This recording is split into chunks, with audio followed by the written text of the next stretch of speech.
തെന്നിന്ത്യൻ സിനിമാ മേഖലയിലെ ചില യാഥാർത്ഥ്യങ്ങൾ തുറന്നു പറഞ്ഞ ബോളിവുഡ് നടി തപ്സി അഭിനയത്തെക്കാൾ ഉപരി സിനിമയുടെ ശരീരം ക്യാമറയിൽ മുൻതൂക്കം നൽകുന്ന പ്രവണതയുണ്ടെന്ന് അവർ തുറന്നടിച്ചു. താങ്കളുടെ സിനിമയിൽ അഭിനയിക്കുന്ന നടിമാർ പാട് ബ്ര ധരിക്കണമെന്ന് ചില സംവിധായകർ ആവശ്യപ്പെടുന്നുണ്ട്. തമിഴ് തെലുങ്ക് സിനിമകളിലാണ് ഇത്തരം ആവശ്യങ്ങൾ കൂടുതലും വരുന്നത്. പ്രേക്ഷകരുടെ സങ്കല്പങ്ങൾക്കും താല്പര്യങ്ങൾക്കും അനുസൃതമായി നടിമാരുടെ ശരീരഭാഗം വർദ്ധിപ്പിക്കാനാണ് സംവിധായകർ ഇത്തരം ആവശ്യങ്ങൾ ഉന്നയിക്കുന്നത്.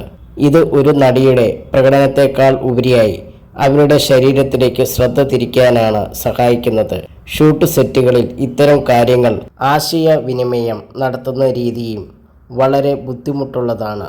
സംവിധായകൻ നേരിട്ട് പറയുന്നതിനു പകരം അസിസ്റ്റന്റ് ഡയറക്ടർ വഴിയോ സ്റ്റൈലിംഗ് ടീം വഴിയോ ആണ് ഇത്തരം നിർദ്ദേശങ്ങൾ നടിമാരിൽ എത്തുന്നത്. സെറ്റിൽ വളരെ കുറച്ച് സ്ത്രീകൾ മാത്രം ഉള്ള സാഹചര്യത്തിൽ ഇത്തരമൊരു കാര്യം കൈമാറി നടിമാരുടെ അടുത്തേക്ക് എത്തുന്നത് അത്യന്തം അസ്വസ്ഥതയുണ്ടാക്കുന്ന ഒന്നാണ്. ദക്ഷിണേന്ത്യൻ സിനിമകളിൽ വയറിനും ബോളിവുഡിൽ മാറിടത്തിനുമാണ് സംവിധായകൻ ക്യാമറയിൽ പകർത്തുന്നതിന് പ്രാധാന്യം നൽകുന്നത്. ഇത്തരം പ്രവണതയുടെ പിന്നിലെ യുക്തിയെ താൻ പലപ്പോഴും ചോദ്യം ചെയ്തിട്ടുണ്ടെന്നും തപ്സി പറഞ്ഞു.